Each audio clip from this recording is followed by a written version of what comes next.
একটি নিরিবিলি ও সুন্দর গ্রামে একটি মা ছাগল তার 7টি ছোট্ট ছানা নিয়ে থাকত। তারা তাদের বাড়িতে হেসে খেলে আনন্দে দিন কাটাত। একদিন মা ছাগল বলল, আমার ছোট্ট সোনামণিরা, আমাকে রুটি আর মধু কিনতে বাজারে যেতে হবে। আমি বাইরে যাওয়ার সাথে সাথে দরজা বন্ধ করে দিও, আর দরজা তখনই খুলবে যখন তোমরা আমার কণ্ঠ শুনতে পাবে। একটি ছানা জিজ্ঞেস করল, আমরা কিভাবে বুঝব যে এটা সত্যিই তুমি এসেছো মা? মা ছাগল বলল, আমার কণ্ঠ হবে গানের সুরের মতন মিষ্টি, আর আমার পা থাকবে তুষারের মতন সাদা, যা আর কারোর নেই। আমার ছোট্ট সোনামণিরা, মা তোমাদেরকে অনেক ভালোবাসি। সাবধানে থেকো। বাড়ির পাশে একটি আড়ালে লুকিয়ে সব দেখছিল এক ধূর্ত চালাক নেকড়ে। মা ছাগল বেরিয়ে পড়ার কিছুক্ষণ পর সে দরজায় এসে কড়া নাড়ল। আমার ছোট্ট সোনামণিরা, তোমাদের মা এসে গেছে। দরজা খোলো, আমি তোমাদের জন্য মধু আর রুটি নিয়ে এসেছি। ঘরের ভেতর থেকে একটি ছাগলছানা বলল, এটা আমার মা নয়। মায়ের কণ্ঠ বাঁশির সুরের মতন সুন্দর, এমন কর্কশ আর ঝাঁঝালো নয়। ছোট্ট ছানার মুখে এই কথা শুনে নেকড়ে বিরক্ত হয়ে গেল। সে তখন দ্রুত বাজারে গেল। বাজারে সে খরগোশের দোকানে গিয়ে বলল, হ্যালো খরগোশ, আজ আমার গলার কণ্ঠটা বেশ কর্কশ আর ঝাঁঝালো লাগছে। তুমি আমার গলা ঠিক করার জন্য মিষ্টি জাতীয় কিছু দিতে পারো? খরগোশ ভয়ে কাপা গলায় বলল, এই নাও, এই মধুটা খেলে আশা করছি তোমার গলা ঠিক হয়ে যাবে, কিন্তু মধু খাওয়ার পর দয়া করে আমাকে খেও না। নেকড়ে কিছুটা মধু খেয়ে দ্রুত আবার ছাগলের বাড়িতে গেল।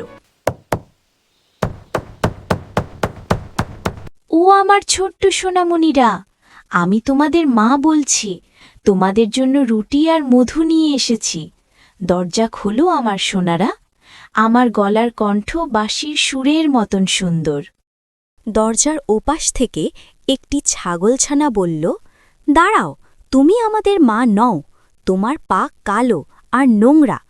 আমাদের মায়ের পা তুষারের মতন সাদা ও কোমল। তুমি আমাদের মা নও। এই ছোট্ট ছাগলছানাদের আমাকে হারানোর সাহস হয় কি করে? আমি এত বোকা কি করে হলাম? আমার পা সাদা হতেই হবে।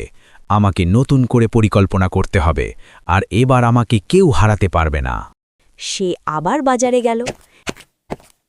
হেই জেব্রা, আমার পা সাদা আর কোমল করার জন্য তোমার দোকানে ভালো ময়দা আছে? কি? তুমি তোমার পা সাদা আর কোমল করবে? ঠিক আছে, এই নাও সবচেয়ে ভালো ময়দা, কিন্তু কোনো ঝামেলা তৈরি করো না প্লিজ।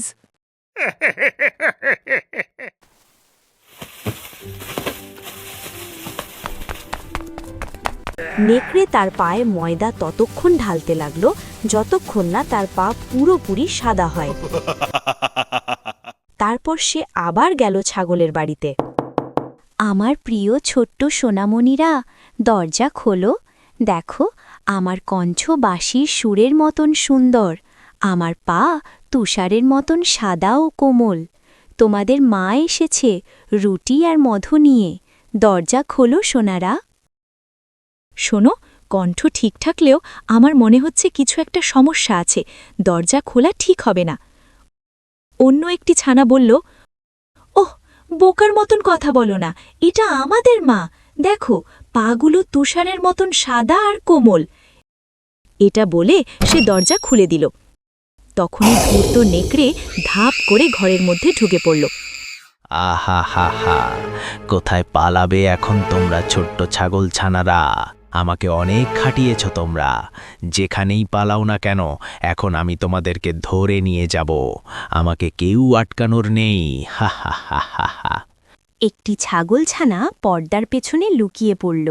এদিকে এসো, এখানে লুকালে হয়তো ও আমাদের দেখতে পাবে না। আরেকটি ছানা একটি ঝুড়িতে লুকিয়ে পড়ল। আমি ঝুড়ির মধ্যে লুকাচ্ছি, তোমরা কোনো শব্দ করো না। অন্য একটি ছানা আলমারিতে লুকিয়ে পড়ল। বোকা ছাগল ছানারা, হা হা হা, তোমরা যেখানেই লুকাও না কেন আমি তোমাদের সব কটাকে খুঁজে বের করব। তোমরা আমার থেকে আজ পালাতে পারবে না, হা হা হা হা। নেকড়ে একের পর এক 6টি ছাগলছানাকে খুঁজে বের করল এবং একটি বিশাল ব্যাগে ঢুকিয়ে ওদেরকে নিয়ে চলে গেল।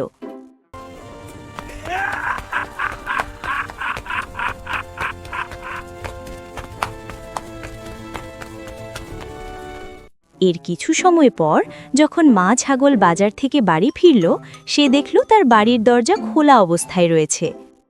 সে বাড়ির ভেতর ঢুকে দেখল সবকিছু নীরব ও এলোমেলো হয়ে আছে।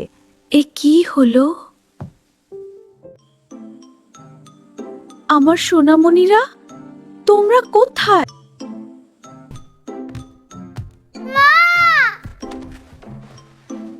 একটি ছানা পর্দার পেছন থেকে দৌড়ে এসে মাকে জড়িয়ে ধরল।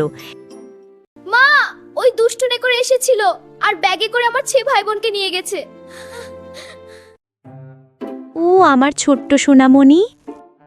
মা ছাগল ও তার ছোট্ট ছানা মিলে নেকড়ের পায়ের ছাপ অনুসরণ করে জঙ্গলের পথ দিয়ে বাকি ছানাদেরকে খুঁজতে যাচ্ছে। পথে যেতে যেতে ভালুকের সাথে মা ছাগলের দেখা হলো। কি হয়েছে মা ছাগল, কাঁদছো কেন তুমি? মা ছাগল কাঁদতে কাঁদতে বলল, নেকড়ে আমার 6 ছানাকে বন্দি করে নিয়ে গেছে। শুধু আমার এই একটি ছানাই আমার কাছে আছে। আমি জানি না কিভাবে তাদেরকে ফিরিয়ে আনতে পারবো। কেঁদো না আমার বন্ধু, আমি তোমাকে সাহায্য করব। চলো একসাথে মিলে পায়ের চিহ্ন অনুসরণ করি এবং বাকি ছানাদেরকে খুঁজে বের করি। তারা 3 জন মিলে নেকড়ের পায়ের ছাপ অনুসরণ করতে লাগল। এক পর্যায়ে তারা অন্ধকার একটি পাথরের গুহার সামনে এলো। গুহার ভেতর থেকে ধোঁয়া বের হচ্ছিল এবং কিছু রান্নার ঘ্রাণ আসছিল। নেকড়ে তার রান্নাঘরে মনের খুশিতে লেজ নাড়িয়ে রান্না করছিল। লাল্লালা, হা হা হা, আজ কতদিন পর আমার মনের আশা পূরণ হতে যাচ্ছে। আমি আজ দারুণ খুশি।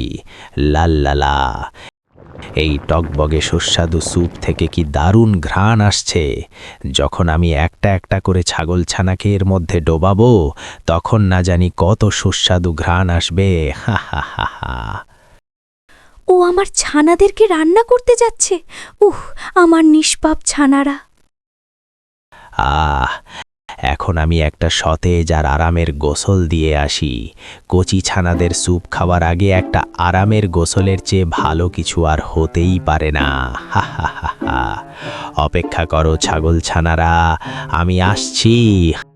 এই বলে নেকড়ে একটি তোয়ালে নিয়ে গোসলখানায় চলে গেল। মনের আনন্দে গোসল করতে লাগল। দেখো, ও এখন গোসল করতে গেছে।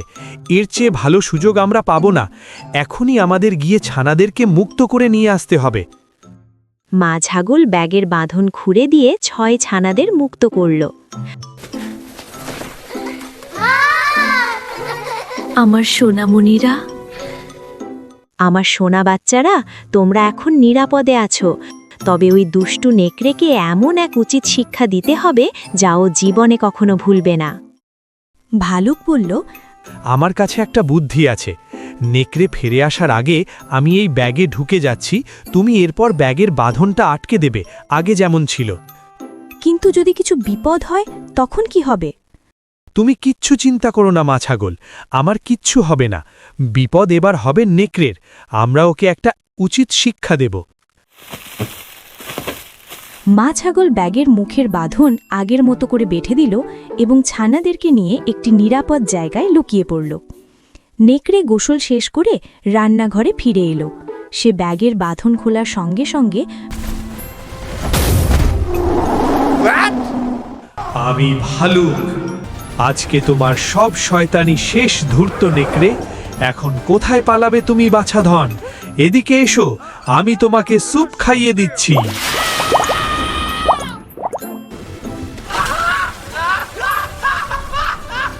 ও মাগো, বাঁচাও, এটা খুব গরম, আমি পুড়ে গেলাম। এটা ভয়ঙ্কর গরম।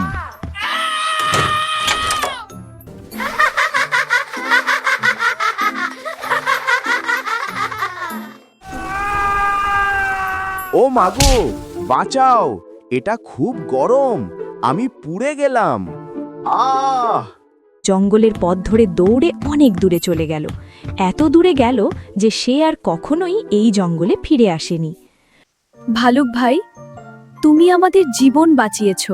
আমরা তোমাকে কিভাবে ধন্যবাদ জানাবো? নিরাপদে থাকো এবং মনে রেখো, দয়া ও সাহস সব সময় নিষ্ঠুরতার ওপর বিজয়ী হয়।